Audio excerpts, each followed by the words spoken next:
गुरु का काम भी है अपने शिष्य को प्रेरणा देना और प्रेरणा देकर उसको उसकी मंजिल तक पहुंचाना।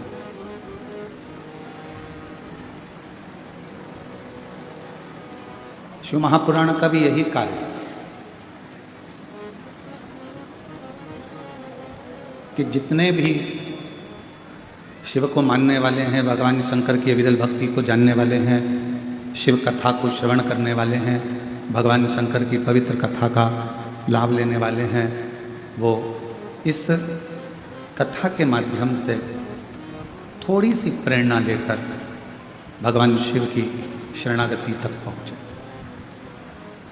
और तेरी कृपा बिना ना हिले एक भी लेते हैं सांस तेरी कृपा से तनु तनु। बखान क्या करूं मैं राखों के ढेर का, चपटी भगोत में खजाना तू वेद का। हे गंगाधर मुक्ति द्वार ओमकार तू, भोले ओमकार तू। आयो शरण शंभु तार तार तू। गुरु का भी यही काम है और शिव का भी यही काम है। गुरु अपने शिष्य को उसकी मंजिल तक पहुंचाने का कार्य करता है। शिव महापुराण की कथा अपने श्रोता को शिव जी के चरणों तक पहुंचाने का काम करती है। अब इस कथा को अगर सुनने के लिए बैठे हो तो इस कथा को शिव गुरु शिव महापुराण के रूप में श्रवण करें। और आज कथा के पंडाल में बैठे हो, कंकर शंकर बाबा की धरा पर बैठे हो, तो ये मानकर बैठना कि अपने पिता के घर में भी बैठे हो और अपने गुरु के घर में भी बैठकर इस कथा का लाभ।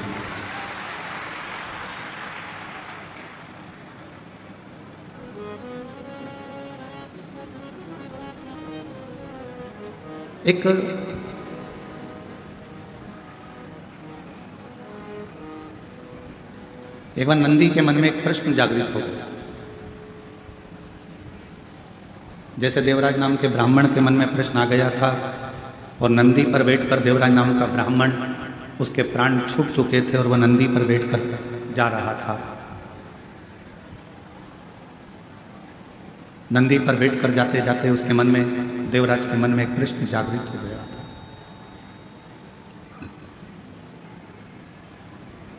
देवराज ने कहा था कि मेरे जीवन में मैंने कभी सत्य नहीं बोला,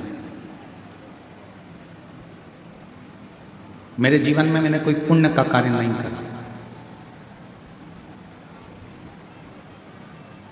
देवराज ब्राह्मण कहता है, ना मैंने सत्य बोला, ना मैंने कोई पुण्य का कार्य किया,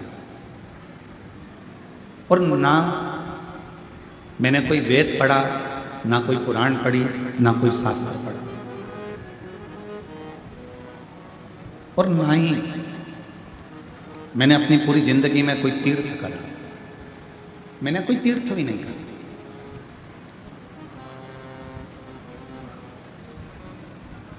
ना मैंने दान करा, देवराज कहते हैं, ना मैंने पुण्य करा, ना मैंने कोई सत्कर्म करा, ना कोई मैंने वेद पढ़ा, ना शास्त्र पढ़ा, और ना ही मैं कभी कोई तीर्थ गया। मैं तीर्थ भी नहीं गया। और देवराज नाम का ब्राह्मण कहता है, शिव महापुराण के महत्तम में इतना तो इतना, मैंने कभी जिंदगी में कोई गुरु भी नहीं बना। अब हमारा शास्त्र कहता है कि जीवन में अगर मनुष्य की देह मिली है तो गुरु मंत्र लेना जरूर है, गुरु दीक्षा लेना जरूर। पर मैंने तो ना दान करा, मैंने ना पुण्य करा, मैंने ना सत्कर्म करा, मैंने ना तीर्थ करा, और मैंने ना ही अपनी जिंदगी में किसी को गुरु बनाया। तो देवराज नामक का ब्राह्मण शिव महापुराण कथा के महत्तम में कहता है कि फिर मैंने ऐसा कौन सा पुण्य कर लिया कि मुझे तो नरक भोगना था और मुझे नंदी पर बिठाकर भगवान शंकर के धाम लेकर जा रहे थे। वो पुण्य कौन सा?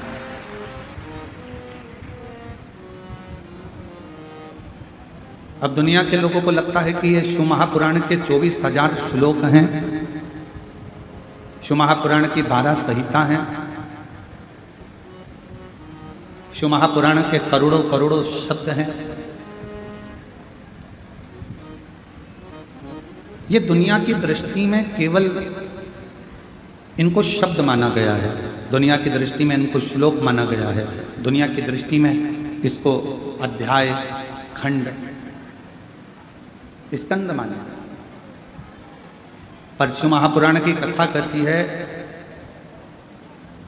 यदि किसी ब्राह्मण के मुख से यदि आपने जिंदगी में एक बार भी किसी शिव धाम में बैठकर भगवान की कथा का लाभ लिया है तो समझ लो कि आपका कोई गुरु है कि नहीं पता नहीं, पर आपका गुरु देवाधिदेव महादेव बन जाता है।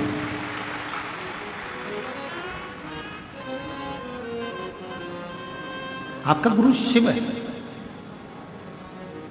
और मैंने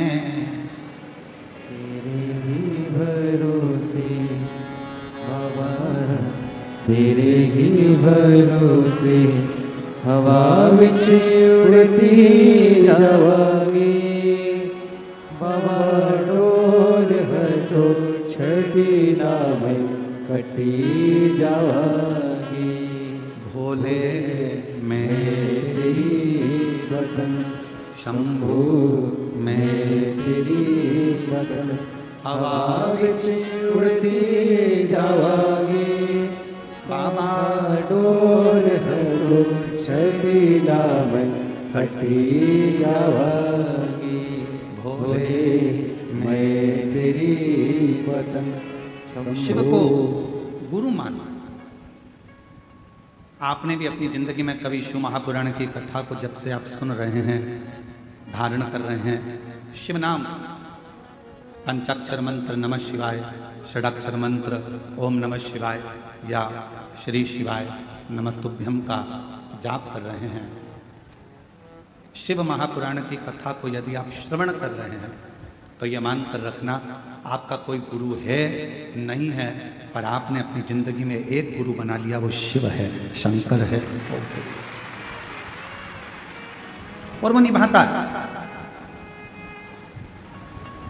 जैसे शिव महापुराण की कथा सुनने के बाद, जल चढ़ाने के बाद, बेलपत्र चढ़ाने के बाद, भगवान की अविरल भक्ति धारण करने के बाद, भगवान शंकर के मंदिर जाने के बाद आप अगर भूल भी जाएं कि मैंने जल चढ़ाना, अगर तुमने बचपन में जल चढ़ाया, जवानी में भूल गए, जवानी में जल चढ़ाया, अधेड़ी में भूल गए, अधेड़ी में जल चढ़ाया, बुढ़ापे में भूल गए, मान लो आप अगर भगवान शंकर को जल चढ़ाने के बाद में भूल भी गए, पर देव अधिदेव महादेव आपके जल को नहीं भूलते।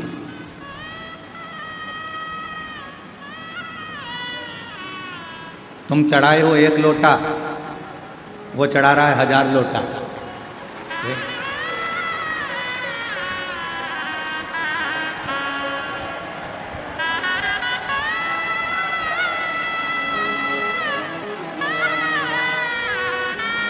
अब तुम खुद विचार करो, कथा चालू होने से पहले पानी था?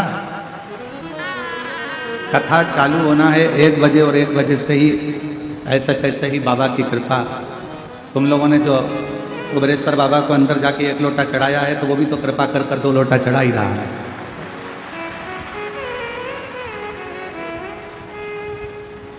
और तेरी कृपा का क्या है भरोसा, कब किस पर हो जाए, जरा सी हम पर कर दो, जरा सी हम पर कर दो। तेरी कृपा का क्या है भरोसा, कब किस पर हो जाए, जरा सी हम पर कर दो, ओ जरा सी हम पर कर दो। जिस पर भी हो गई तेरी कृपा करुणा, वो भव पार हुआ, भव पार हुआ। पापी हो चाहे जितना उसका भी बाबा उद्धार हुआ, उद्धार हुआ। गिद्ध अजामिल गणिका जैसे तेरे मन को भार, जरा सी हम पर कर दो, ओ जरा सी हम पर कर दो। आप भी बोलो, तेरी कृपा का कब किस पर हो जाए, जरा सी हम पर कर दो, ओ जरा सी हम पर कर दो। कोई भरोसा नहीं। शिव गुरु कब, कैसे, कहाँ कृपा करता है वो ही जान सकता। शिव गुरु कब करुणा करेगा, कैसे कृपा करेगा, कहाँ कृपा करेगा, ये वही जान सकता। और फिर निवेदन करें,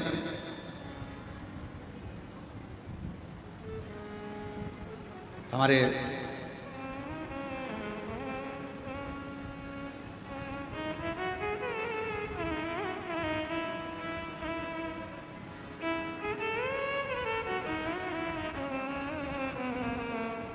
बीटा अंबाला वाले मुदगल जी अभी बीच में जब आए थे तो उन्होंने एक प्रश्न किया। मुदगल जी, आपका वो प्रश्न हमको स्मरण में है कि शिवजी स्वप्न में हर कभी आ जाते हैं। बैठिए। शिवजी स्वप्न में हर कभी आ जाते हैं, तो भगवान शंकर का स्वप्न आना अच्छा होता है कि बुरा होता है? पहले तो स्मरण करें शिवजी का पूरा स्वरूप, जटाधारी, त्रिपुंडधारी, त्रिशूलधारी, त्रिनेत्रधारी, भस्मधारी, नग्न वेशधारी, नंदी, वृषभ, पार्वती, गणेश, कार्तिकेय, अशोक सुंदरी, पूरे परिवार के साथ अगर शंकर जी का पूरा परिवार आपको स्वप्न में दिख रहा है तो ये मानकर चलना कि तुम्हारे यहाँ कोई शुभ कार्य होने वाला है। केवल और केवल भगवान शंकर त्रिशूल लेकर, त्रिपुंड लगा है, जटाजूड़ बांधे हुए हैं, भस्म रमी हुई है, मृगछाला पहने हुए हैं, बागंबरधारी है, रुद्राक्ष की माला है, चेहरे पर मुस्कुराहट है, अकेले शिव त्रिशूल के साथ नजर आ रहे हैं तो समझना कोई संकट आने वाला था, उसको टालने के लिए मेरा शंकर तुम्हारे स्वप्न में आकर खड़ा। और यदि भगवान शंकर का कोई शिवलिंग नजर आ रहा है, केदारनाथ, भीमाशंकर, महाकाल, कुबेरेश्वर बाबा, मल्लिकार्जुन, वैद्यनाथ, कृष्णेश्वर, या तुम्हारे घर के पास में जो शिवलिंग है वो भी, या कोई पुराना शिवलिंग जिसको तुमने कभी देखा ही नहीं है, तुम्हारे स्मरण में भी कभी नहीं आया, ऐसे शिवलिंग का अगर दर्शन हो रहा है तो ये समझ लेना कि शंकर भगवान आपके द्वारा कोई अच्छा कार्य करवाने वाले हैं और वो आपको प्राप्त हो, वो प्राप्त हो।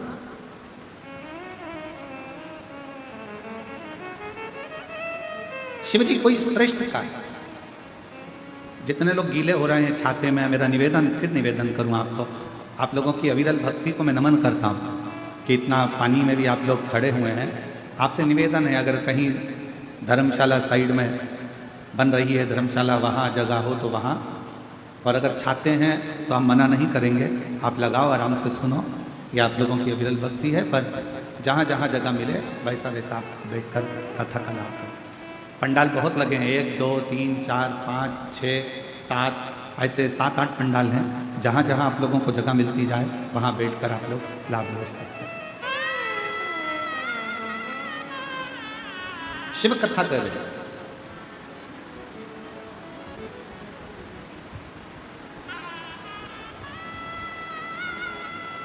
देवराज नाम का ब्राह्मण, और उस देवराज नाम के ब्राह्मण का सबसे बड़ा क्रम कि ना मैंने कोई पुण्य करा, ना मैंने कोई दान करा, ना मैंने कोई सत्कर्म करा, ना मैंने कोई गुरु बनाया, ना कोई मैं तीर्थ गया, ना मैं कोई अच्छे कार्य के लिए गया। फिर आखिर एक बात समझ में नहीं आती कि मैंने कोई ऐसा बड़ा काम नहीं करा, मैंने कोई सत्कर्म नहीं करा, मैंने कोई पुण्य नहीं करा, मैंने कोई दान नहीं करा, मैंने कोई गुरु नहीं बनाया, फिर ऐसी कृपा, फिर ऐसी करुणा कि मुझे नंदी पर बिठाकर कैलाश धाम के लिए लेकर गया। ये पुण्य कौन सा? तो कहा एक पुण्य, देवराज तुम किसी तीर्थ में नहीं गए, तुमने कभी कोई दान नहीं करा, तुमने कोई वेद नहीं पढ़ा, तुमने कोई पुराण नहीं पढ़ी, तुमने कोई शास्त्र नहीं पढ़ा और ना तुमने कोई गुरु मंत्र लिया, पर एक पुण्य तुमने करा। पहला पुण्य था शंकर भगवान के मंदिर तक पहुंच जाना। शिव महापुराण की कथा कहती है जो शिव के मंदिर तक पहुंच जाता है, समझ लो वो सारे तीर्थ कर लेता है। पूर्ण बोल बम का नारा है, सारी समस्या का हल मान।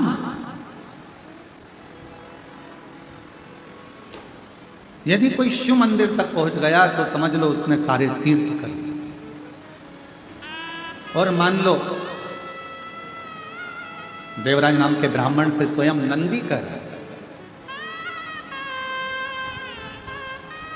यदि मंदिर में पहुंचने के बाद उसने अगर भगवान शंकर की कथा को, शिव महापुराण की श्रवण कर लिया, वाचन कर लिया, सुन लिया, तो समझ लो उसने सारे वेद पुराण और शास्त्रों को पढ़ लिया और श्रवण कर लिया। सब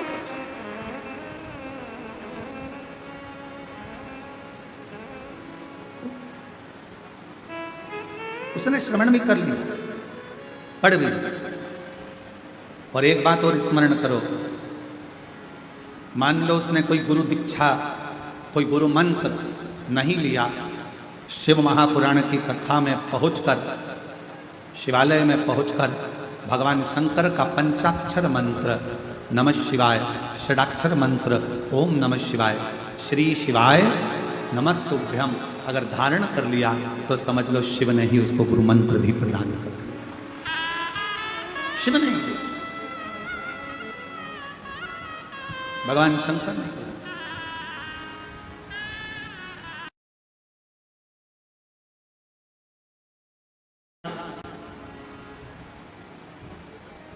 गुरु का काम भी मार्ग दिखाने का है और शिव महापुराण का काम भी मार्ग दिखाने का है।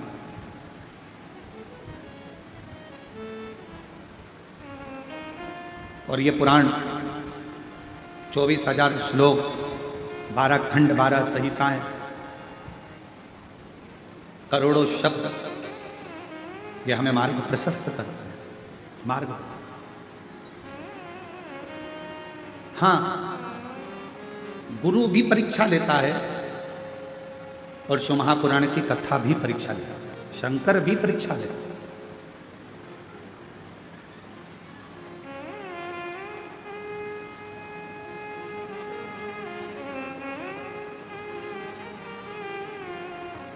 गुरु का काम है वो भी कभी कभी परीक्षा ले लेता है। एक गुरु जी अपने चेले को, बहुत सारे चेले बैठे थे, शिष्य सोहन बैठे थे, और गुरु जी ने उनको अपने भाव से कहना प्रारंभ करा कि अपना कार्य खुद को करना चाहिए, किसी दूसरे पर आश्रित नहीं रहना चाहिए। जो स्वयं का काम है वो स्वयं करो, दूसरे पर आश्रित मत रहो। ये गुरु जी प्रवचन में कह रहे हैं। और फिर गुरु जी ने कहा 3 ऐसे हैं जिनका कार्य स्वयं का मानकर किया जाता है। पहले नंबर पर माता, दूसरे नंबर पर पिता और तीसरे नंबर पर गुरु। माँ का अगर कोई काम है, माँ ने कहा कि मेरा ये काम कर दे, तो माँ का वो काम माता का नहीं है। अगर बेटे से कहा गया है तो वो काम बेटे का है।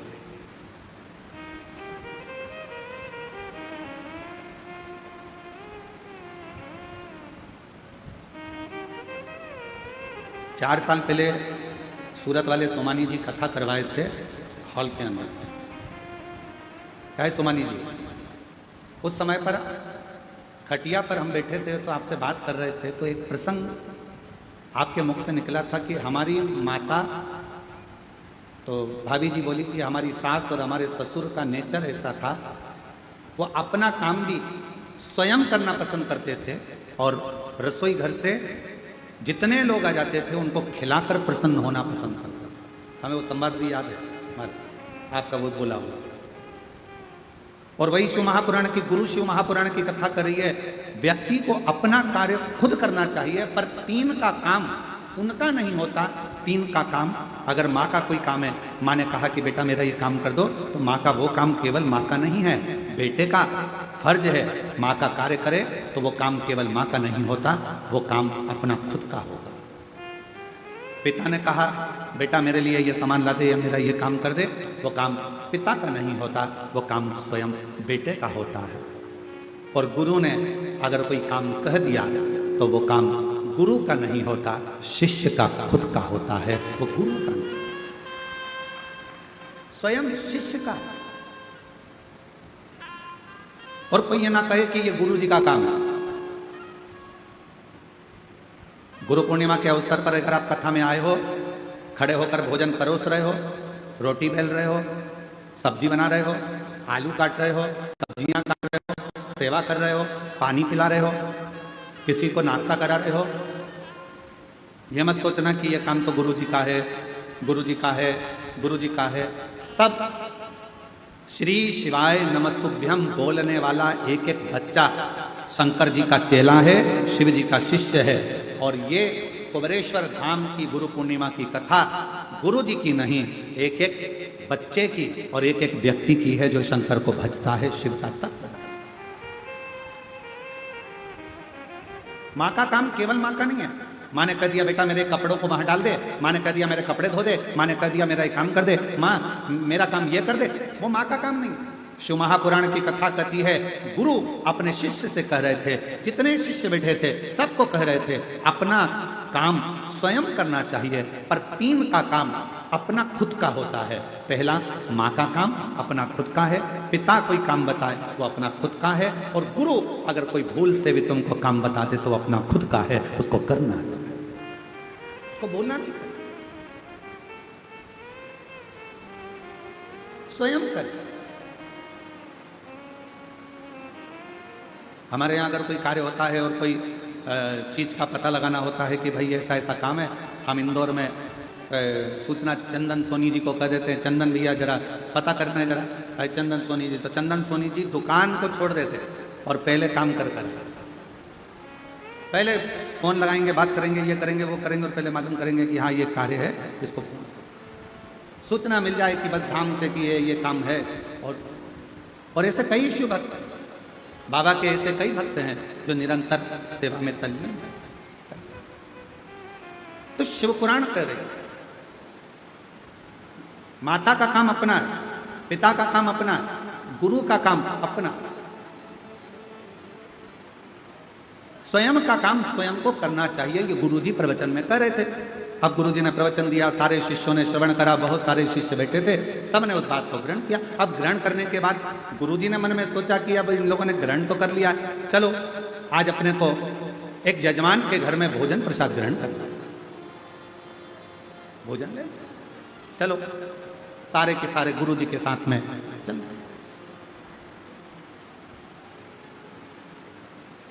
ओम नमः शिवाय, ओम नमः शिवाय, ओम नमः शिवाय, ओम नमः शिवाय। गुरु जी चले, चेले पीछे पीछे चले, सब मंत्र जाप करते करते जा रहे।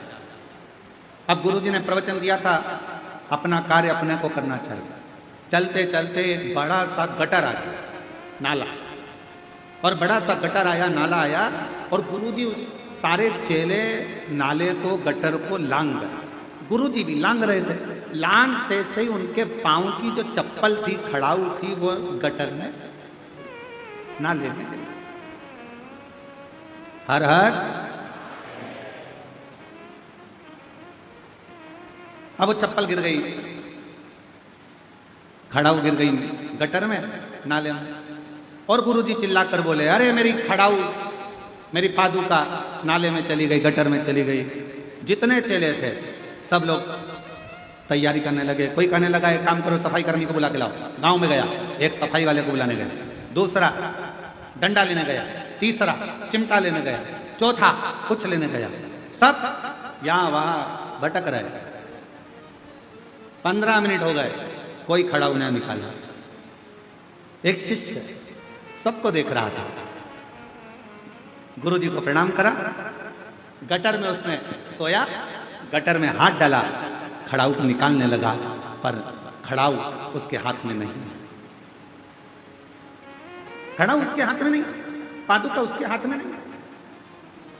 अब जब खड़ाऊ उसके हाथ में नहीं आई, पादुका नहीं आई, उसने अपने तन का वस्त्र उतार कर गुरुजी को दिया और गटर में कूद गया, नाले में कूद गया। कोई सफाई कर्मी को लेने गया, कोई किसी को लेने गया, कोई किसी को लेने गया, और मालूम पड़े वो गटर में कूदा, खड़ाऊ निकाली, धोया, गुरुजी को लाकर दे दी। गुरुजी ने खड़ाऊ पहन ली और सारे के सारे शिष्य आ गए। और आते से शिष्यों ने कहा कि गुरुजी तो इतना बड़ा प्रवचन दे रहे थे कि खुद का काम खुद को करना चाहिए, तो गुरुजी इस गटर में, इस नल्ले में क्यों ना कूदे पादुका निकालने के लिए? गुरुजी ने तो प्रवचन दिया था कि खुद का काम खुद को करना चाहिए, तो फिर गुरुजी नाले में क्यों ना कूदे, गटर में क्यों ना गए? इतने में शिष्य ने उत्तर दिया, गुरुजी ने एक बात और कही थी कि माता पिता और गुरु का कोई भी काम होता है वो उसके पुत्र का होता है। माँ का काम बेटे का, पिता का काम बेटे का, और गुरु का काम उसके शिष्य का होता है। इसलिए शिष्य ने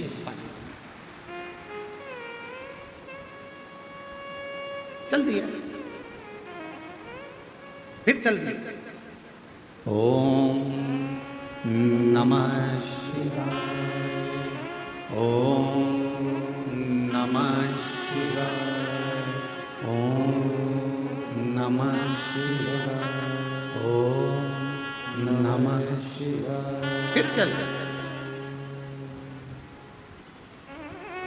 जजमान के यहाँ भोजन ग्रहण किया, वापिस लौट कर आ गए। गुरुजी को मालूम था सामने गटर है, चप्पल फिर चली जाएगी पादुका। उन्होंने अब की बार पादुका को हाथ में उठवाया, लांग गए, आश्रम पहुंच गए। और गुरुजी सारे शिष्यों को बुलाए और बुलाकर कहा कि आज मेरा दिल बड़ा प्रसन्न है, बहुत खुश हूं मैं, आज मेरा मन कर रहा है।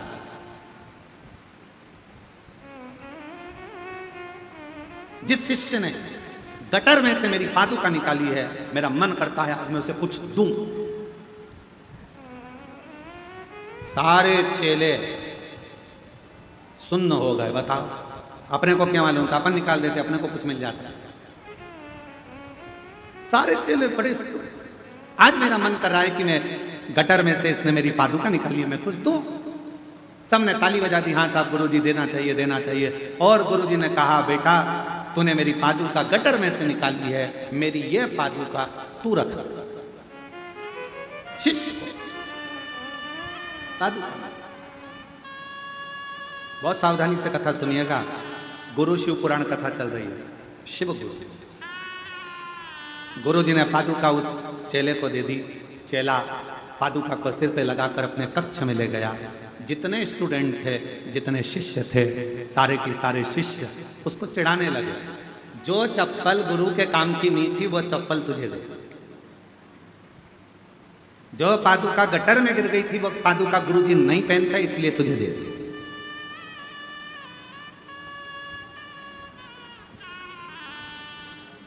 कई लोगों के मन में एक भ्रम चलता है, हम अपने गुरुजी के पास गए, गुरुजी ने अपना एक शाल लिया, हमारे को उड़ा दिया। हमें ऐसा लगता है वो गुरुजी का शाल किसी काम का नहीं था ना, इसलिए फिर ही रखा था तो हमने उड़ा दिया।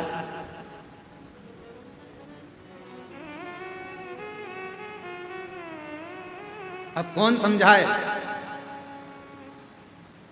कौन समझाए कि गुरु का स्पर्श करा हुआ मात्र शाल ही क्या, गुरु का स्पर्श करिए अगर मात्र एक अक्षत का दाना भी मिल जाए तो वो करोड़ों की पूंजी बन जाए। कौन उसको समझने वाला चाहिए।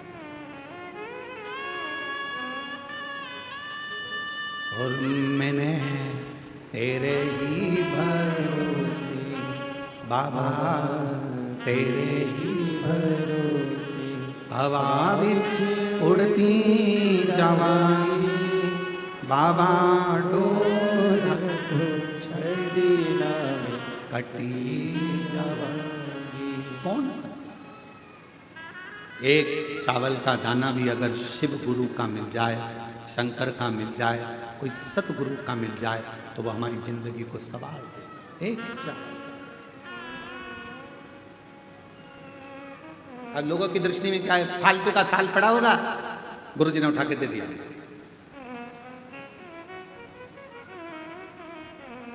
अब जरा विचार करिएगा, फालतू के साल को भी अगर गुरु तुम्हारे गले में डालकर कीमत वाला बना सकता है, तो तुम भी फालतू हो, तुमको भी उठाकर शंकर के चरणों में डालकर तुम्हें कीमत वाला बना सकता है।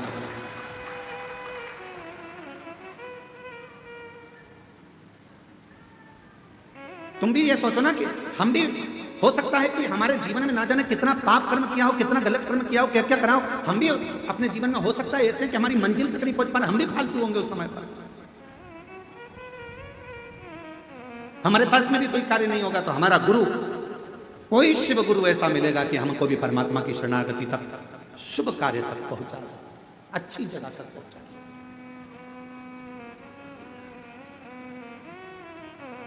सारे मित्र चिल्लाने लगे, आवाज लगाने लगे, अरे अरे अरे, जो पादुका गुरुजी नहीं पहनने वाले थे, गटर में गिर गई थी, गुरुजी नहीं पहनते, इसलिए वो पादुका तुमको दे दी। गुरुजी ने वो पादुका तुमको दे दी, जो किसी काम की नहीं, गटर में चली गई, क्या करेगा ऐसी पादुका का? गुरुजी से कह देता हमको तो नहीं चाहिए, रखो तुम्हारे पास में। क्यों लेकर आ गया? उसने कहा मेरे गुरु के चरण की पादुका है, मेरे गुरु ने मुझे दी है, अब वो गटर की हो, चाहे हीरे की हो, वो चाहे सोने की हो, वो चाहे अंबारी की हो, पर मेरे गुरु की पादुका मेरे जीवन का सुख प्रदान करे मुझे। हम तो बाबा के भरोसे चलते हैं, हम तो बाबा के भरोसे चलते हैं।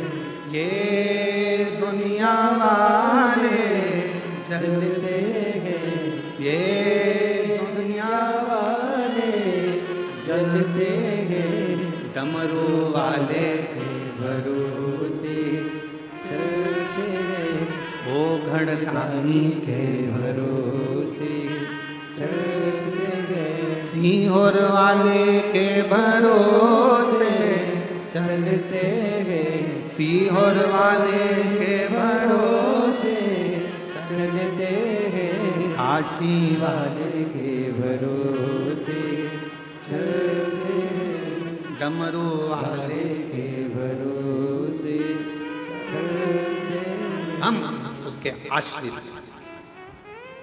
फिर मित्रों ने कहा गुरु जी की पादुकाएं गटर की है, नाली की है, करेगा क्या? क्या इसको तिजोरी में सेट के रखे, अलमारी में सजा कर रखेगा? क्या करेगा?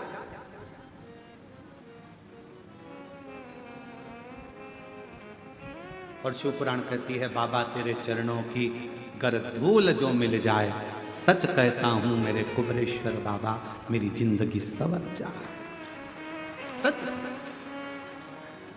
कहते हैं तेरी करुणा दिन रात बरसती है,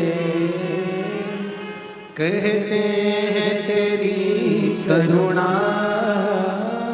दिन रात बरसती है,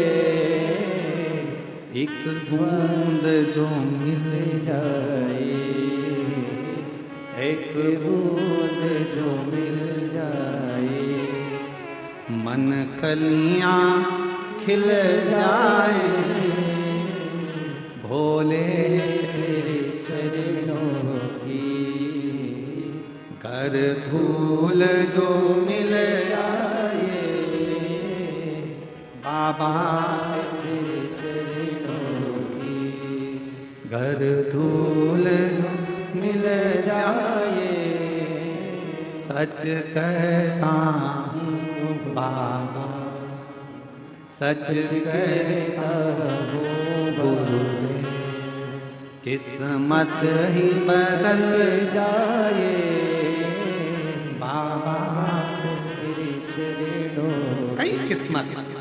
यहां तो पादुका की बात करते हो। शिष्य ने कहा मेरे गुरु ने मुझे दी, भले गटर की है, नाली की है, कैसे कैसे।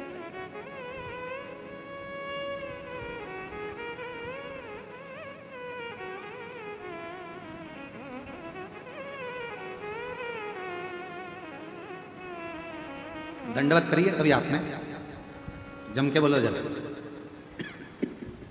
भगवान के सामने दंडवत करिए, प्रणाम कराए। आवाज नहीं आई, बोलो तो ठीक है। अब भगवान के सामने दंडवत करना है तो पहले तुम जगह देखोगे कि यहां गंदा हो रहा है, वहां थोड़ा सा कीचड़ है, थोड़ा सा फिर उधर से फिर दंडवत करो। करा ऐसा नहीं, क्यों? क्योंकि शास्त्र कहता है नर कपड़न से डरत है और नरक पड़न से ना। आज कपड़ों से डर लग रहा है कि मैं दंडवत करूंगा तो मेरा कपड़ा गंदा हो जाएगा। शिव पुराण की कथा कहती है दंडवत करने में कपड़ा भले गंदा हो जाता है पर मन उजला हो जाता है। दंडवत करने में कपड़ा गंदा होगा चलेगा पर मन गंदा नहीं होना चाहिए। दंडवत करिए, कपड़ा हम विचार करते हैं यहां करूंगा गंदगी है, वहां करूंगा गंदगी है, वहां करूंगा।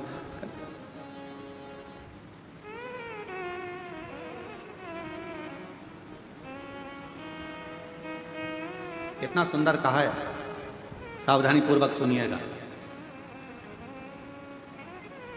जब कावड़ चलती है, कावड़ को लेकर जो कावड़िया कंधे पर बांबू लेकर, दो डंडे में, डंडे के अंदर दो लोटा लेकर बोल बम लेकर चलता है। किसी का पीक, थूक, गुटका रोड पर पड़ा रहता है। अगर कावड़िया उस गुटके को लांग कर चले जाता है तो जिसने थूका हुआ होता है उसको मरने से पहले भोगना पड़ता है।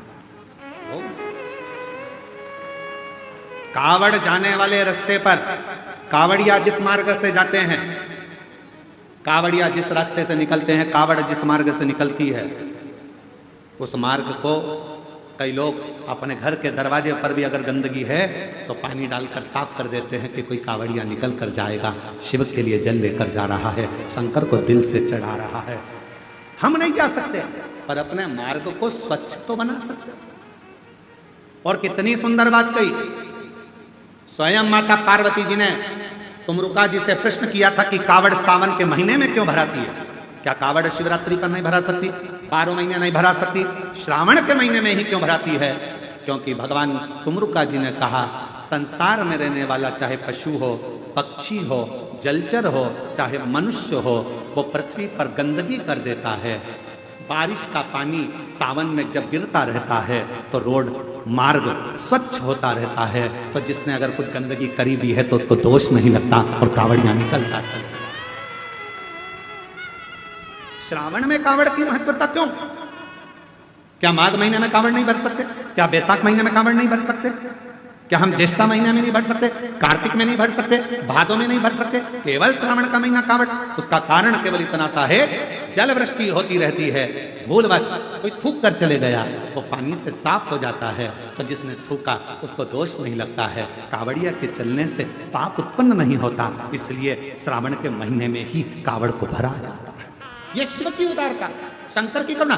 नहीं तो शिव जी के कावड़ तो बैसाख में भी बढ़ सकते थे, जिस समय लोग ठंडा पानी भरते हैं भगवान को चढ़ाते हैं। और नहीं तो कई लोगों के मन में आता है कावड़ क्यों चढ़ा रहे हो सावन में, भगवान के ऊपर तो पहले से ही इतना पानी गिर रहा है बारिश का, क्या करोगे चढ़ाकर? और कावड़ को श्रावण महीने में चढ़ाने का कार्य ही यही है कि मान लो कोई पक्षी है, उसने गंदगी कर दी, कावड़िया उल्लंघन कर गया, पक्षी को दोष लगे, उससे अच्छा है श्रावण के महीने में जलवृष्टि होती रहती है और वह जलवृष्टि के कारण कावड़िया चलता रहता है, तो किसी को दोष नहीं लगता।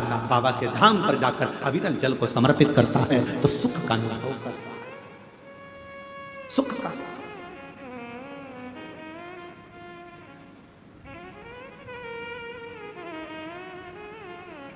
सारी समस्या का हल सावन में बस तो फिर तैयारी करो बोलने की, सारी समस्या का हल। अरे फिर बोल गए 1 लोटा, सावन में 2 लोटा, सारी समस्या का हल 2 लोटा जल। सावन कितनी कृपा से करता मेरे ओघड़दानी मेरे शंकर भगवान। तो ये ना विचार करे कि गंदा है, गंदगी है। भगवान के सामने दंडवत करते समय ये विचार ना करा जाए। जब हम गिरि गोवर्धन नाथ जी की दंडोती परिक्रमा करे, सालों हो गए, तो गिरिराज बाबा की जब 21 किलोमीटर की दंडवत परिक्रमा सोते सोते सोते सोते दंडवत करते करते कोई स्थान ऐसा आता है जहाँ नाली भी निकल कर जाती है। अब 21 किलोमीटर में तो ढेरों स्थान पड़ते हैं, तो वहाँ दंडवत करते करते ये नहीं देखा जाता कि गटर की नाली है, बेकार स्थान है, किसी ने थूक दिया है, किसी ने गंदगी कर दी। नहीं, गिरिराज धारण प्रभु तुम्हारी शरणे, गिरिराज प्रभु तुम्हारी शरणे। बोलते बोलते परिक्रमा 21 किलोमीटर की 9 दिन में धीरे धीरे पूरी कर। हम नर्मदा जी की परिक्रमा करने गए, बहुत पहले की बात है, बहुत लंबा समय। जहाँ चले जाते कोई गंदगी भी है तो उसको लांगते लांगते भजन करते, माई नर्मदे हर, माई नर्मदे हर, माई नर्मदे हर, माई नर्मदे हर, माई नर्मदे हर।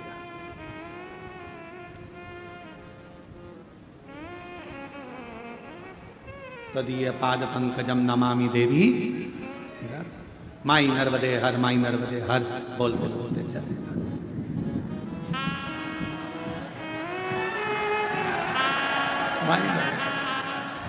बोलते चले जाओ। और इसमें यह नहीं देखा जाता कि सामने गंदगी पड़ी है, कोई सामान पड़ा है। कावड़ उठाने वाला कावड़िया जब कंधे पर कावड़ ले लेता है तो वो ये नहीं सोचता 10 किलोमीटर है, 11 किलोमीटर है कि 150 किलोमीटर है, वो नहीं देखता।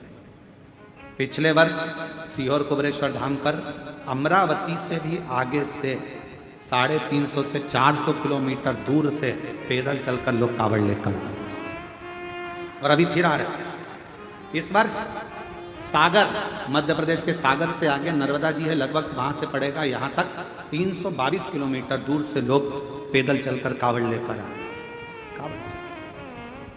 कावड़िया कंधे पर कावड़ ले लेता है, यह विचार नहीं करता कि मुझे कहां तक जाना है।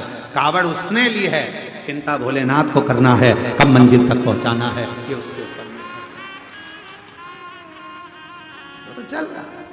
अगर मान लो तो ये नहीं देखा जाता कि ये गंदगी। अब कुछ शिष्य ने अपने मित्रों से कहा मेरे गुरु जी की पादुका है, मेरे गुरु जी ने दी है, वो गटर की है, नाली की है, कहाँ की है? और बाबा तेरे चरणों के होना हमें बास रे, तेरे चरण रज से बुझानी हमें प्यास रे। ये उसके चरण का बिंद मिल गया, उससे बढ़कर कोई सुख।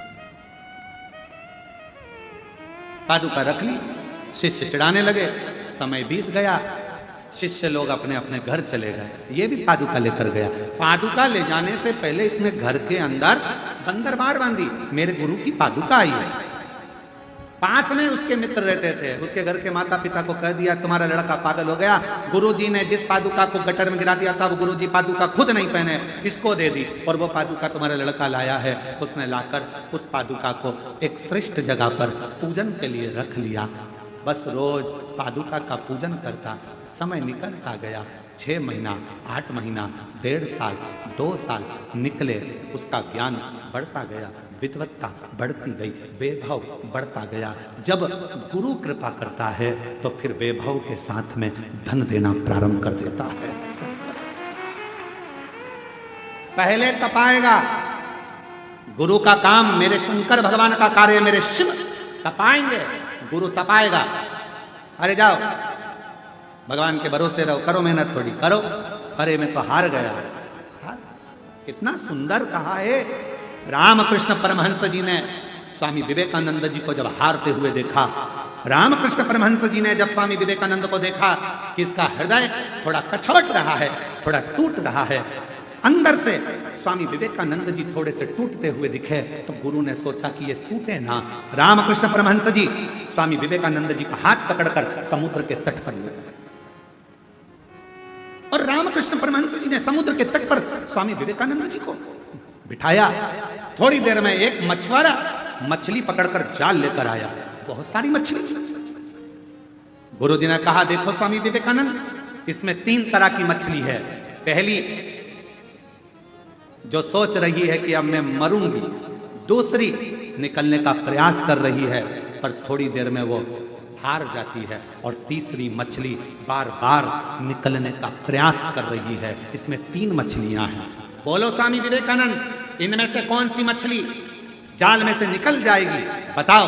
स्वामी विवेकानंद जी ने कहा, गुरुदेव, वो तीसरे नंबर की मछली जो बार बार निकलने का प्रयास कर रही है, वो एक ना एक बार जाल में से निकल जाएगी। स्वामी विवेकानंद जी से रामकृष्ण परमहंस ने कहा, मनुष्य के जीवन में भी 3 पड़ाव आते हैं।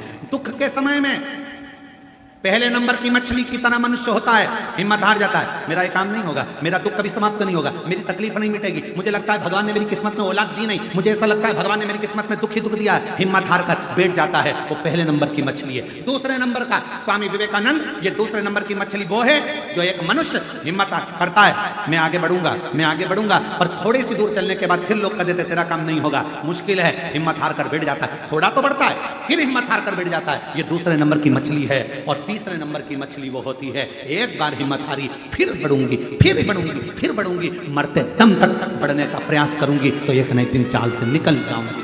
दुख आया, तकलीफ आई, कष्ट आया, थोड़ा प्रयास करना। स्वामी विवेकानंद जी को 3 मछली से भगवान रामकृष्ण परमहंस जी ने अपने शिष्य को ज्ञान उपदेश दे दिया था कि तीसरे नंबर की मछली प्रयास करती रहती है तो मंजिल तक पहुंच जरूर जाती है। आप अपना प्रयास करते रहना, हिम्मत हारने वाले हो।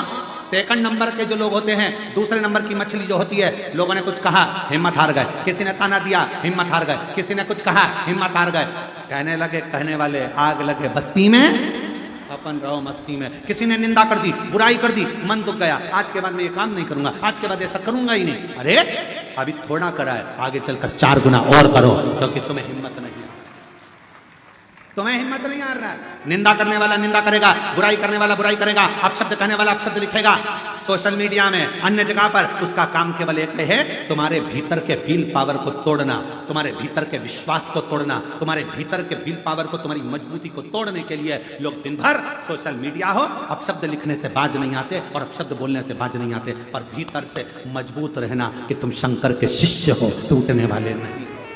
भीतर से मजबूत रहना, तुम टूटने वाले नहीं।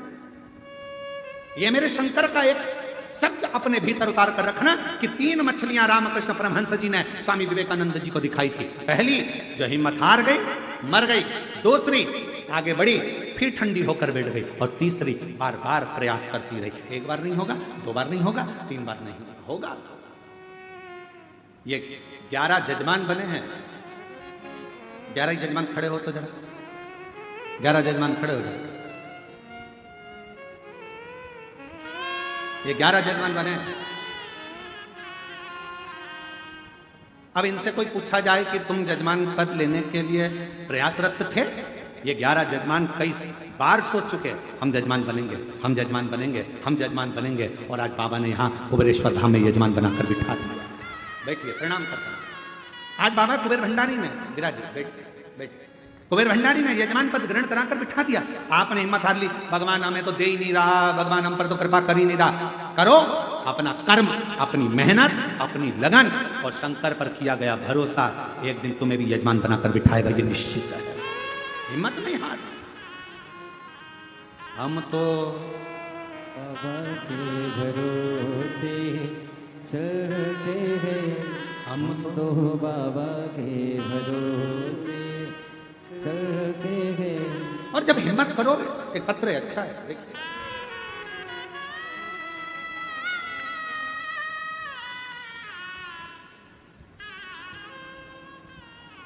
ज्योति मिश्रा, शांति नगर बांदा, उत्तर प्रदेश की रहवासी है।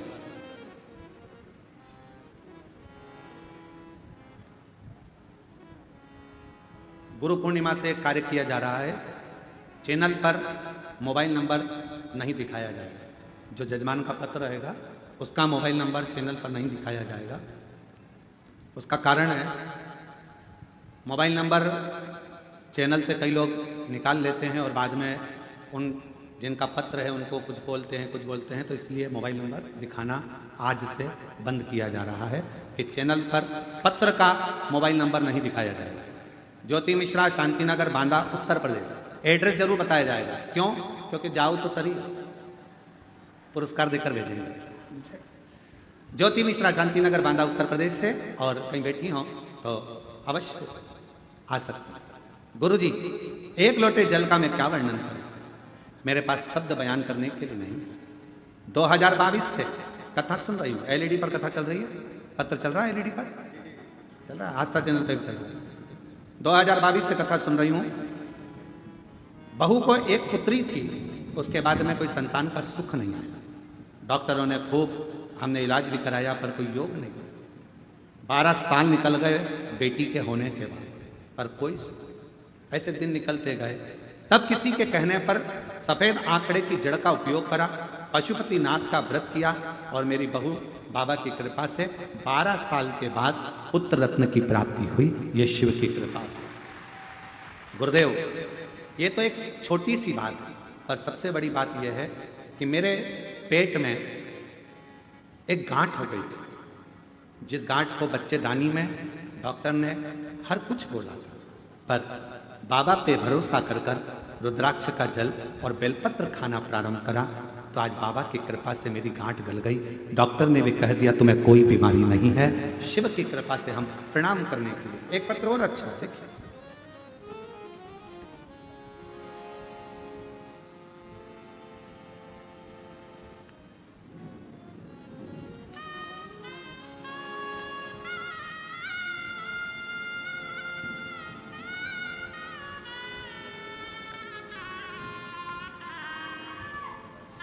मैं मोहिनी राणा, जिला धौलपुर,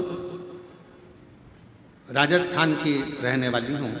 मेरा नंबर 2024 में आंगनवाड़ी का फॉर्म भरा था। कुछ दिनों के बाद उन्होंने फॉर्म में कोई गलती निकाली, फिर फॉर्म भरा, फिर कोई गलती निकाली। 2024 का रुद्राक्ष महोत्सव फरवरी में अपने कुबरेश्वर बाबा सीहोर लेकर आए और बाबा से विनती कर कर गई। आज बाबा की कृपा से 1 अप्रैल को मुझे ज्वाइनिंग आ गई। बाबा को प्रणाम करने के लिए यहाँ पर आए। शिव तत्व कहता है, एक माँ ने पत्र में लिखा, लक्ष्मी उमाशंकर चौरसिया, राजीव नगर, बेगमपुर, दिल्ली से आए। कहीं बैठे हों जिनका पत्र पढ़ा जा रहा है वो लोग आ सकते हैं। मेरी पोती की तबीयत बहुत खराब थी। बाथरूम में प्रोटीन जाता था, जिस वजह से उसकी किडनी खराब हो गई थी। उसके हाथ ने काम करना बंद कर दिया था। सारे डॉक्टरों को दिखाया पर फिर भी उसका कोई लाभ नहीं मिला। हाथ काम नहीं करता था, पूरा हाथ बेकार हो गया था। तब विचार किया क्या करें। बाबा से प्रार्थना कर कर रुद्राक्ष का जल देना, शिवजी से विनय करना, मंदिर में पोछा झाड़ू करना प्रारंभ करा और बाबा की कृपा से हाथ भी ठीक हुआ और बेटी की किडनी ने भी काम करना प्रारंभ करा। मैं बाबा को यहाँ प्रणाम करने के लिए आई हूँ। शिव शिव है, एक विश्वास, एक भरोसा, एक दृढ़ता आपके भीतर शिव तत्व।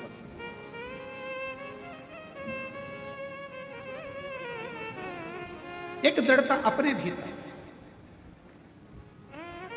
और शंभु शरणे पड़ी मांगू घड़ी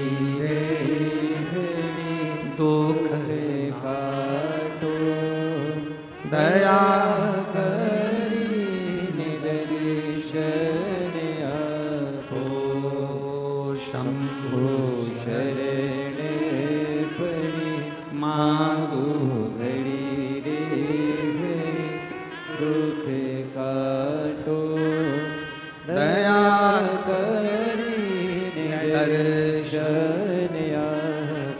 आप शिव पर कितने आश्रित। भगवान की भक्ति में यह नहीं देखा जाता कि कहां गंदगी देखने का काम शिव महापुराण की कथा नहीं सिखाती। शिव महापुराण की कथा तो यह कहती है कि शिवालय में अगर बाबा के धाम में अगर पहुंचे हो और 1 लोटा जल चढ़ाने के लिए भी जा रहे हो तो वहां गंदगी देखने के लिए मत जाना। शिवालय में जाना तो बाबा की उस धाम की सुंदरता, उसकी अच्छाइयां, उसकी श्रेष्ठता देखने के लिए श्रेष्ठता। कई लोग कहते हैं गुरुजी ये कंकर शंकर की पूजन होती है कुबेरेश्वर धाम में, हम यहां पूजन कर रहे हैं, लोग चप्पल पहन के सामने से निकल गए। हम यहां बैठकर पूजन कर रहे हैं, लोग जूता पहनकर वहां से निकल गए। कंकर शंकर की पूजन होती है, कोई पांव उधर रख दिया, कोई चप्पल उधर रखकर निकल गया। हमारा निवेदन है, तुम चप्पल देखने के लिए बैठे हो, तुम जूता देखने के लिए बैठे हो, तुमने 5 कंकर बीने रखा, तुम्हारा ध्यान तुम्हारे महादेव में होना चाहिए। यही तो कुबेरेश्वर धाम है जहां दिल लगाया जाता है, दिमाग नहीं, दिल लगाया जाता है।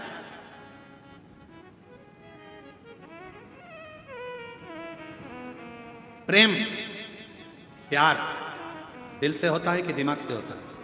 जम के बोले जरा। 1 2 3 4 5 6 7 8 जितने पंडाल के बैठे हो सब बोलो, काय से होता है? दिल से।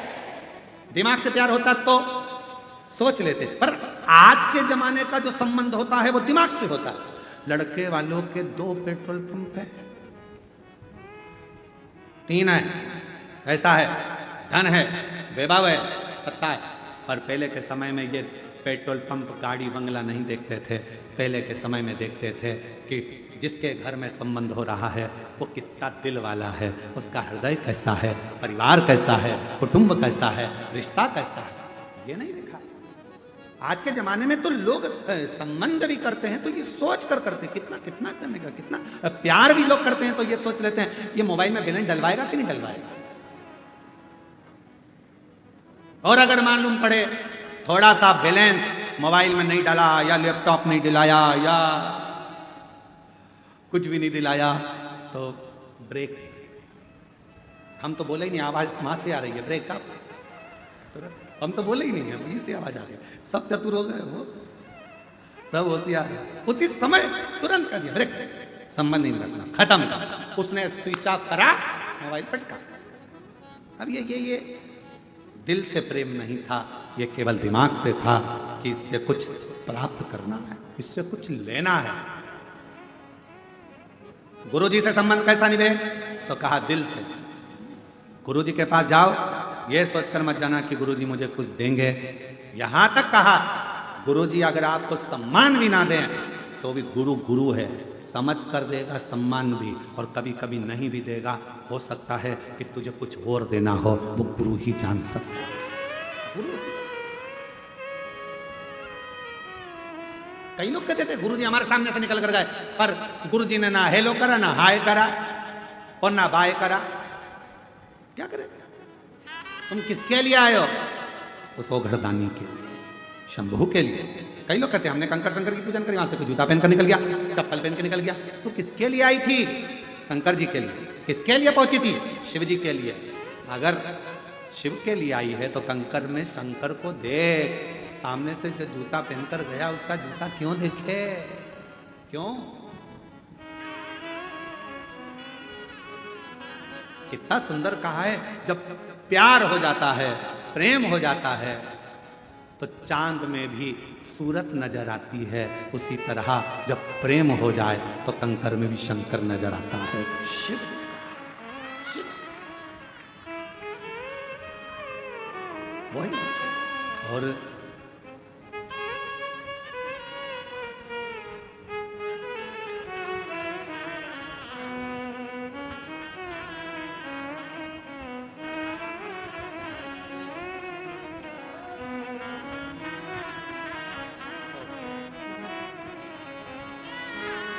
संभव प्रणाम बाबा, प्रणाम।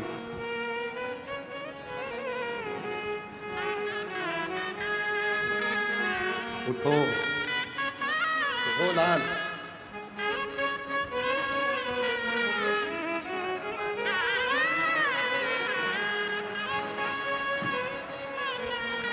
इसने सिद्ध कर दिया है कि 2 की गोदी में नींद अच्छी आती है, एक माँ की और एक गुरु की। चैन से सो, बैठा है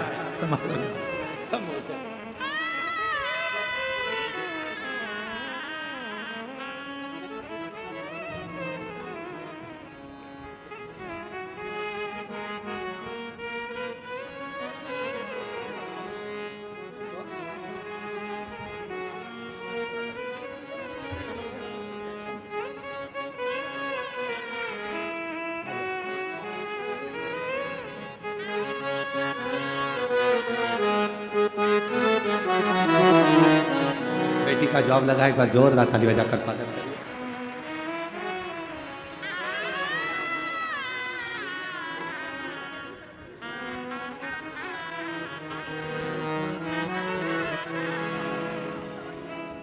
दीदी बोल रही हैं इतनी बीमार थी 3 साल से, एक भी दवाई खाने का बाबा ने मौका नहीं दिया, मैं पूर्ण स्वस्थ हो गई। ये शिव की कृपा है।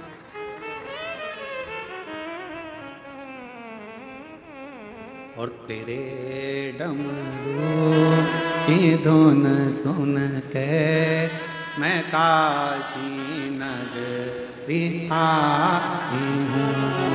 तेरे डमरू की धुन सुन के मैं काशी नगरी आई हूँ। तेरे डमरू की धुन सुन के मैं काशी नगरी आई हूँ।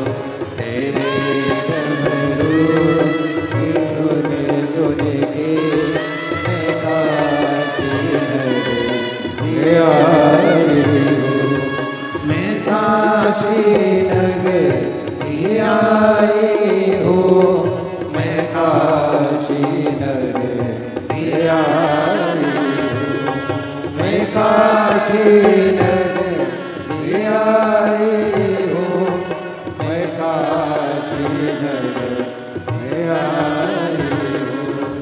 मेरे भोले ओ बम भोले, मैं काशी नगरी आई हूँ। मेरे भोले ओ बम भोले, मैं काशी नगरी आई हूँ। इस बेटी की किडनी खराब हो गई थी, डॉक्टर ने पूर्ण तरह से किडनी को डैमेज बता दिया था। अब पूर्ण तरह से स्वस्थ है। एक बार जोरदार ताली बजाओ, बेटी पूर्ण तरह से।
गंगा है सोना है हम ओ भोले तेरी काशी में गंगा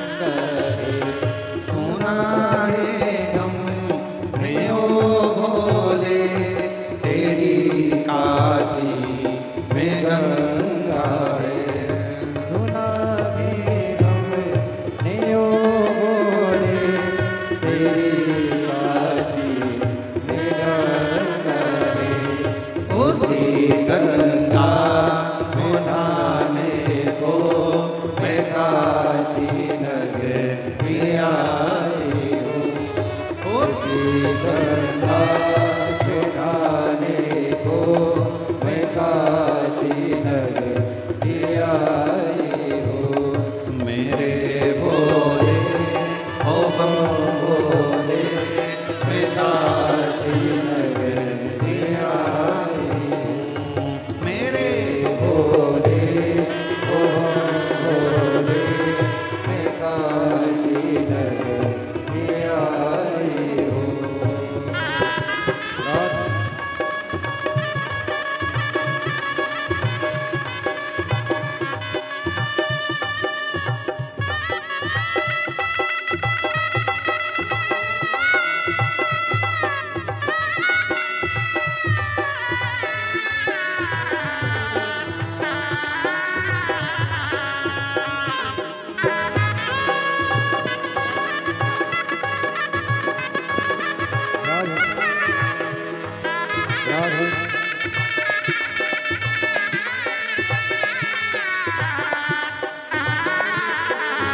राधे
सुना है हम यो भोले तेरी काशी में मोती है। सुना है हम यो भोले तेरी काशी में मोती है। उसी मोती को पाने को मैं काशी नगर आई हूँ। उसी मोती को पाने को मैं काशी नगर आई हूँ। मेरे भोले ओ भोले मैं काशी नगर आई हूँ।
अवश्य कहें, दिल से प्रार्थना करें, बाबा को भाव से हृदय से पुकारें, शिव जी को अपने मन का भाव अवश्य करें, हृदय से प्रार्थना करें, बाबा से दिल से बाबा से विनय करें, निवेदन, जहाँ जगह मिले वहाँ बैठकर शिव जी को अपने मन का भाव। साथ में सूरत गुजरात से हमारे सोमानी परिवार जो कुबेर भंडारी के नियमित रूप से भगत है और नियमित रूप से अपनी हाजिरी कुबेर भंडारी के चरणों में आकर लगाते हैं, ऐसे सोमानी परिवार का भी सुंदर आगमन हुआ है।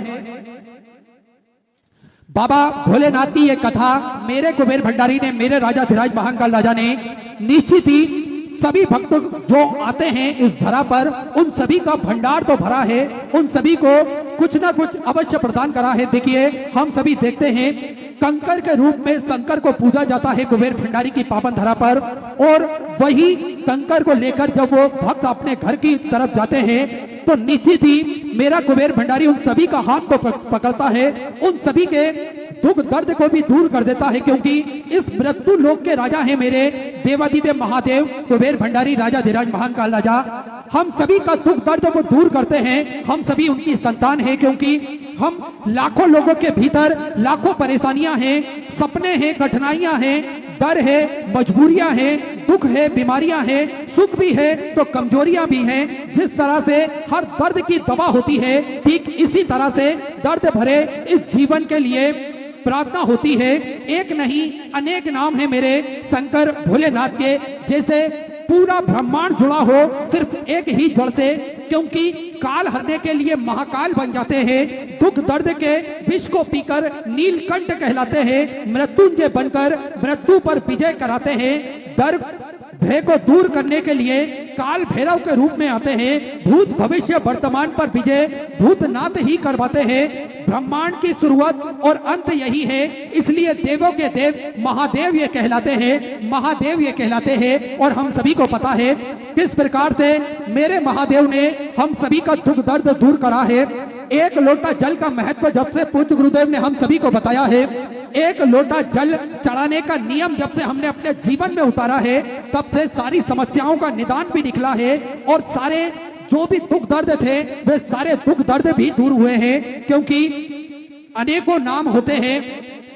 जिस प्रकार से दर्द को दूर करने के लिए दवा की जरूरत होती है, ठीक इसी प्रकार से हमें किसी भी प्रकार की कठिनाइयां होती है तो हम प्रार्थना कर सकते हैं। इस दर्द भरे जीवन से उबरने के लिए मेरे महादेव से हम प्रार्थना करेंगे तो निश्चित ही हम सभी जीव का उद्धार होगा, हम सभी जीव का भला होगा, कल्याण होगा। और आप सभी को ज्ञात है ये धरा कुबेर भंडारी की पावन धरा है। इस धरा पर भक्त आते तो हैं अपनी आंखों में आंसू लेकर, लेकिन इस धरा से जब वो जाते हैं तो उनके चेहरे पर एक मुस्कान होती है, उन्हें एक हौसला मिलता है, उनके मन में कहीं ना कहीं खुशी होती है कि कुबेर भंडारी ने मेरा हाथ पकड़ लिया है, मेरे पीछे कुबेर भंडारी खड़े हुए हैं आशीर्वाद देने के लिए। तो आपको भी जीवन में कभी ऐसा लगे कि आप इस जीवन से हार गए हो, थक गए हो, कोई साथ देने वाला नहीं हो, कोई रास्ता दिखाई नहीं दे, तो आप कुबेर भंडारी की पावन धरा पर पहुंच जाएं और उनके चरणों में बैठकर किसी भी स्थान पर 108 बार श्री शिवाय नमस्तुभ्यम का जाप कर लें। दिल से एक बार बाबा को पुकारेंगे तो निश्चित ही मेरा कुबेर भंडारी, मेरा राजा धीराज महाकाल राजा आप सभी की मनोकामना पूर्ण करने आएगा, आप सभी का भंडार वो भर के रखेगा। और हम सभी ने देखा है किस प्रकार से भक्तों की मनोकामनाएं पूर्ण होती है। तो सभी भक्त कोई नंगे पैर पैदल चलकर कुबेर भंडारी के चरणों तक पहुंचता है, कोई दंडवत प्रणाम करते हुए कुबेर भंडारी के चरणों तक पहुंचता है, कोई घुटनों के बल पैदल कुबेर भंडारी के चरणों तक पहुंचता है। क्योंकि जब मेरे राजा धीराज महाकाल राजा से जो वो मांगते हैं वे मनोकामना पूर्ण होती है। तो इस प्रकार के अनूठे क्रम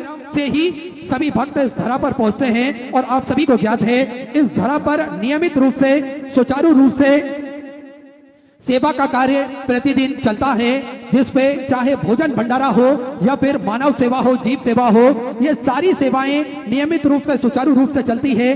विश्व की सबसे बड़ी और भव्य भोजनशालाओं में से एक कुबेर भंडारी की भोजनशाला जो नियमित रूप से सुचारू रूप से चलती है, जिसमें प्रतिदिन लाखों सैकड़ों हजारों भक्त भोजन भंडारे का आनंद लेकर अपने जीवन को